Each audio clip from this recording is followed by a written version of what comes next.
Ready for whatever, tell me what's the move. I got a winner's mentality, I will not lose. In the face of reality, I am the truth. Burn the building down after I raise the roof. Dynamic, hit targets, no bystanders.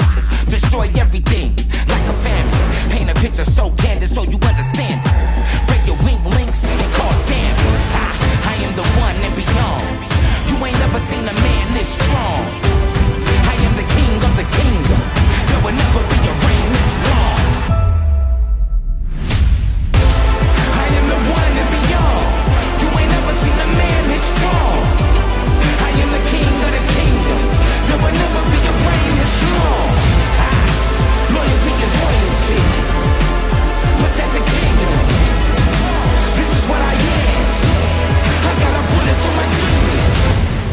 The kingdom's just gone. I am the one. The throne. The heir.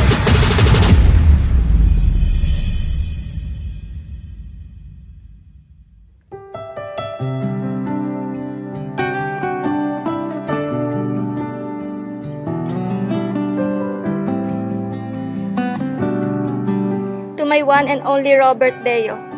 Bago ang lahat, gusto kong magpasalamat kay God dahil dumating ka sa buhay ko. Higit isang dekada na ang lumipas mula nung mahalin kita. Alam ko na sa sarili kong ikaw ang makakasama ko habang buhay. Ako'y maghihintay, tiwala sa gabay, pikit akong nakahakbang. Mahal kong bebe, alam mo nung una pa lang kitang makita, gusto na talaga kita. Magkahalong tuwa at takot ang naramdaman ko. Tuwa kasi sa ganda mong taglay. Napakaswerte ko kung maging kasintahan kita. At takot naman dahil sa ganda mo nga ay baka wala akong maging pag-asa sa isang tulad mo. Nakita ko sa iyo umpisa pa lang ang pagiging masikap at responsableng tao.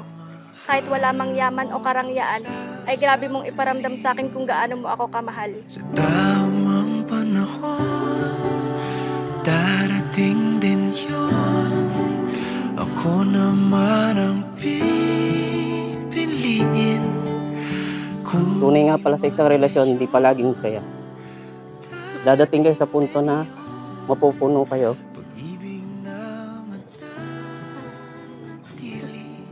Madalas na ang away at di pagkakaintindihan.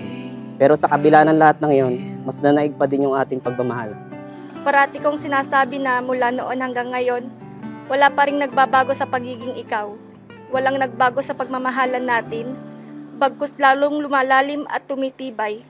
Di ka man kasabay sa aking paglalakbay, magkarugtong ating buwan.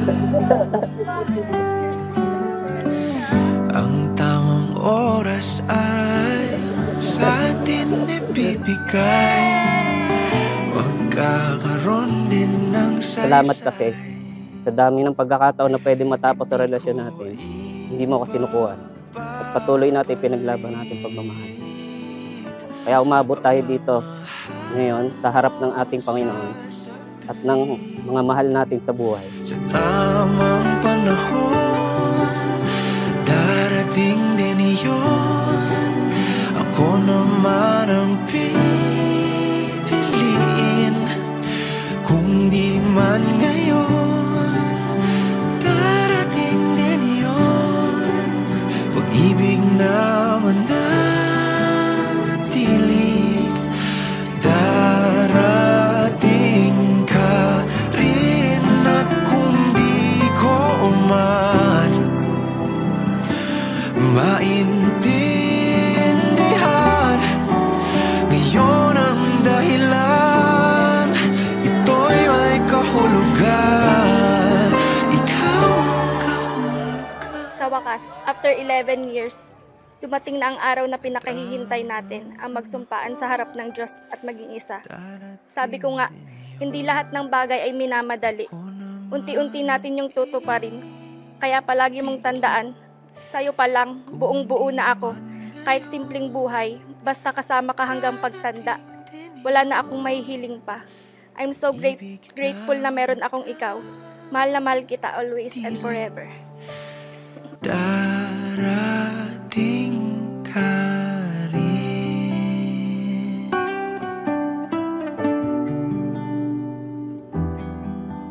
At dumating ka rin. Finally, Deo and Angelica, dumating din ang sandali. This is the moment. Bagong-bagong taon, may bago kayong biyayang tinatanggap mula sa Diyos. Alam kong mahirap hulaan ang regalo kong ito sa'yo. Kaya sasabihin ko na agad, gamitin mo ang bag na ito sa mga gala natin. Eterno ko ang ganda ng bag na ito sa iyong kagandahan. At pati na ang presyong gaano kita kamahal. Charot! Walang kahit na anumang bagay na makakatumbas ang pagmamahal ko sa'yo. I love you. Thank you for the gift. Yun lang. Thank you. Ay, yun. Wow, may kotse na ako. Bebe, alam kong wala ka ng hangad kasi natupad na ngayon. Pero tanggapin mo ang munti kong regalo para sa'yo. Alam kong matagal mo na tong gusto, pero sa ngayon, cute version muna. Parang ako, ha. I love you. Pakita mo na, pakita mo. Yes, may Civic na ako. Type R.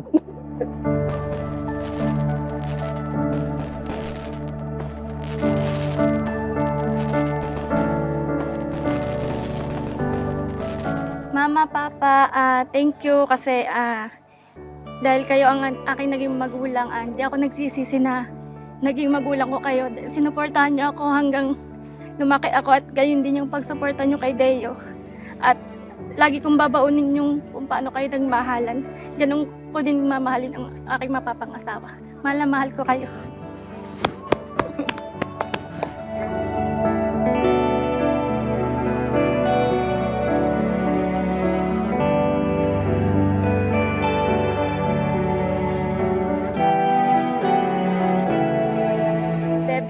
Pinapangako ko sa iyo, kasama mo ako sa hirap at ginhawa, sa lungkot at saya, aalagaan at papahalagahan kita habang buhay. Maligalig man ako at sumpungin, kakampi mo ako sa lahat ng bagay. Bubuo tayo ng masayang pamilya. Hindi man naging madali ang lahat, never nating naramdaman na malayo tayo sa isa't isa. Ikaw ang sandigan ko sa bawat hirap, pagod at lungkot. Salamat dahil hindi mo ipinaramdam na nag-iisa ako.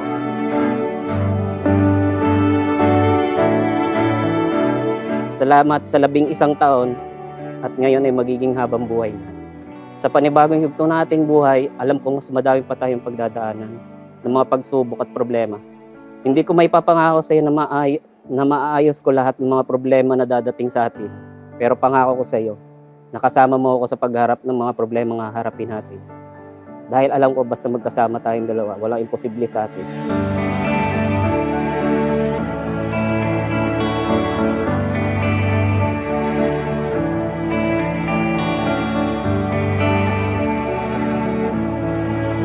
Pangakong mamahalin kita at ikaw lang mamahalin ko habang buhay.